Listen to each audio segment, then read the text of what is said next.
ประเด็จขอบคุณประธานเจ้าคณะวสนครนี้นิมนต์ประธานอาจารย์ทุกมาทุกองค์เป็นมาทำกองวัดคารวะประธานคนได้เดินทางมาฮอดแล้วพ่อแม่ครูบาอาจารย์กันหน่อยอยู่แจใดทางใดกันนิมนต์เด้อกันหน่อยเด้อขึ้นมาทั้งศาลาก่อน171 บาทเงินกีบปัจจุบันยังได้อยู่15 ล้าน 12,000 กีบ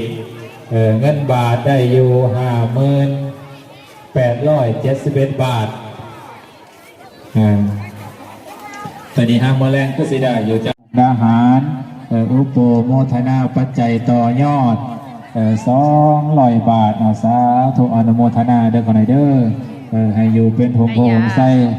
คำสู้พระพุทธศาสนาให้หงเครื่องง่ายๆซะไม่ออกก็ตั้งใจเลยเด้เวลาเป็นสูตรตั้งใจโบปากโบทิ้งหอนมองหอนว่าแล้วกราบจำเถื่อทำพิธีไหว้พระศีล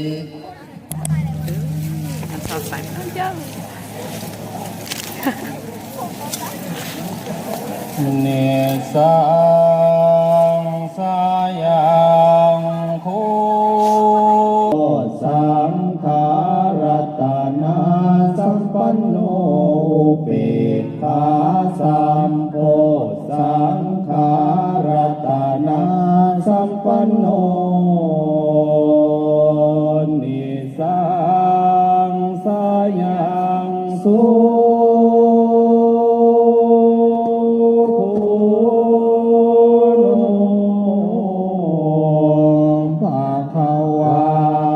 เข็มเพชร10,000 กีบไม่ออกคุณทลี20,000 กีบไม่ออกแก้วเกศ20,000 กีบไม่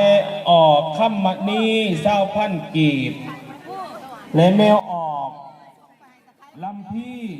ไม่ออกลำพี่นี่20,000 กีบไม่ออกเพื่อเห็นเนาะแต่ว่าคำสังบ่เห็นแต่ว่าเว้นสังบ่พ่อปัจจุบันพ่อขอนสิแจ้งนะบัดนี้บัดสกว่าง100 บาทไม่ออกเพชรเต็มเพชรตาบุรพิษ10,000 กีบพอออกพาราวันพร้อมกับขั้วสะดอกคอ20,000 กีบพอออกแสงเพชรพร้อมกับขั้วสะดอกคอ20,000 กีบพอออกโทนพร้อมกับขั้ว10,000 กีบสะดอกคอเมออกสายสะดอกคอ10,000 กีบเมออกมุลดีสะดอกคอ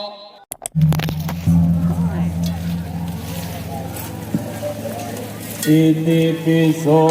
ภะคะวะอะระหังสัมมาเอาลงมาทำบุญกับบาตรเด้อบุญที่น้องเด้อขอพระเวลาเนาะประมาณ7 โมงนี่แล้ว